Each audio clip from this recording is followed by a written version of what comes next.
Equity mutual funds के कई categories हैं, बट तीन ऐसे मेन कैटेगरीज हैं जो कि सारे स्टॉक्स को तीन डिस्टिंक्ट पार्ट्स में डिवाइड कर देता है on the basis of the market कैपिटलाइजेशंस।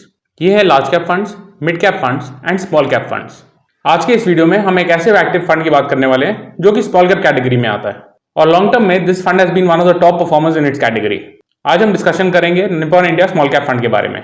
हम आपको बताएंगे कि इस फंड के फीचर्स क्या है, इस फंड की स्ट्रैटेजी क्या है और साथ ही साथ आपको ये भी बताएंगे कि आपको इस फंड में इन्वेस्ट करना चाहिए या नहीं। So do keep watching this video. But आगे बढ़ने से पहले do not forget to hit the subscribe button for regular updates on many more such videos. मैं हूं गौरव सेठ और आप देख रहे हैं जेड फंड्स।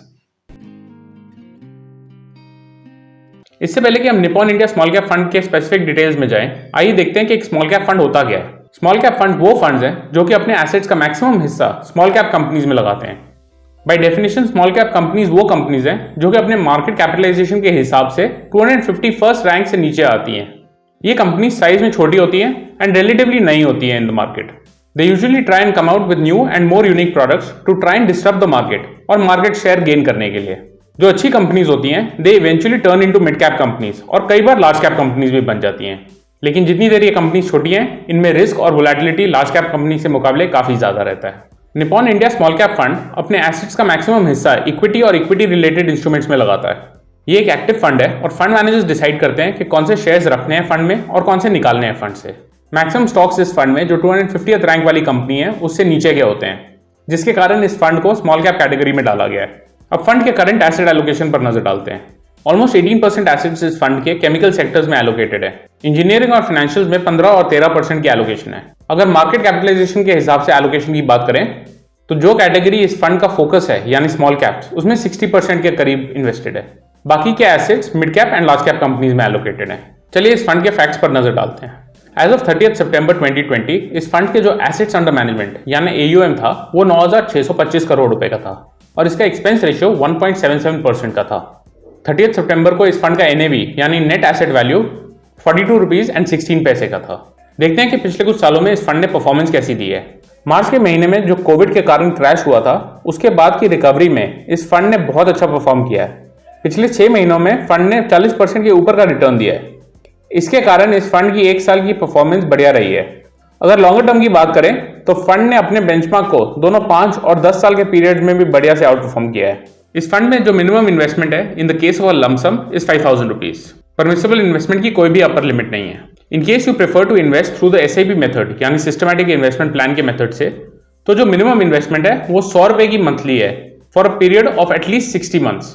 इस फंड में क्वार्टरली और मंथली इंस्टॉलमेंट्स के भी ऑप्शंस अवेलेबल हैं। मोस्ट इक्विटी फंड्स की तरह इस फंड पर भी रिडेम्पशन पर कुछ एग्जिट लोड्स लगते हैं। अगर आप अपने यूनिट्स परचेज के 1 साल के अंदर अंदर बेचते हैं तो जो पहले 10% यूनिट्स हैं उन पर कोई एग्जिट लोड नहीं है। उसके ऊपर जितने भी यूनिट्स आप बेचेंगे उस पर 1% का एग्जिट लोड है। इन केस आप अपने यूनिट्स 1 साल से ज्यादा तक होल्ड करके रखते हैं तो उस पर कोई भी एग्जिट लोड नहीं लगेगा। लास्ट में बात करते हैं Nippon India small cap fund पर जो गेन्स होंगे उन पर एप्लीकेबल टैक्स रेट्स की। क्योंकि ये फंड प्रेडोमिनेंटली अपने एसेट्स इक्विटीज में डालता है तो जो टैक्स रेट्स हैं वो इक्विटी के हिसाब से ही लगेंगे। यानी अगर आप परचेज के 1 साल के अंदर अंदर अपने यूनिट्स बेच देते हैं तो आपको जो भी गेन्स होंगे उन पर short term capital gains tax लगेगा यानी 15% का। इन case you hold your units for more than 1 year after purchase, तो जब आप बेचेंगे इसको जो गेन्स होंगे उन पर long term capital gains tax लगेगा which is at the rate of 10%। But ध्यान रहे ये 10% भी आपको तभी लगेगा अगर आपके total gains with in 1 financial year is more than 1 lakh rupees. क्योंकि ये फंड अपने पैसे इक्विटीज में लगाता है तो इसमें रिस्क फैक्टर तो है। लार्ज कैप और मिड कैप के मुकाबले स्मॉल कैप्स में वोलेटिलिटी भी ज्यादा होती है। However small cap funds are expected to generate higher returns in the long term. ये फंड उन इन्वेस्टर्स के लिए सूटेबल है जो कि अपना पैसा छोटी कंपनी के शेयर्स में लगाना चाहते हैं। Investment in a small cap fund आपके पोर्टफोलियो का एक छोटा हिस्सा ही होना चाहिए and this should not be the core of your portfolio क्योंकि इसमें रिस्क काफी हाई होता है। बट इसकी रिटर्न जनरेटिंग कैपेबिलिटी आपके पोर्टफोलियो को लॉन्ग टर्म में एक अच्छा बूस्ट भी दे सकती है। हमारी रिकमेंडेशन है कि इन्वेस्ट करने से पहले जरूर अपने फाइनेंशियल एडवाइजर या म्यूचुअल फंड डिस्ट्रीब्यूटर से इस फंड की या किसी भी और फाइनेंशियल प्रोडक्ट की सुटेबिलिटी अपने पोर्टफोलियो के लिए जरूर समझ लें। I hope you found this video informative. अगर आपके कोई भी कमेंट्स या क्वेश्चंस हो please feel free to put them in the comment section below और on our website zfunds.in. Please do subscribe to our channel for regular updates on many more such informative videos. Thank you for watching Z Funds.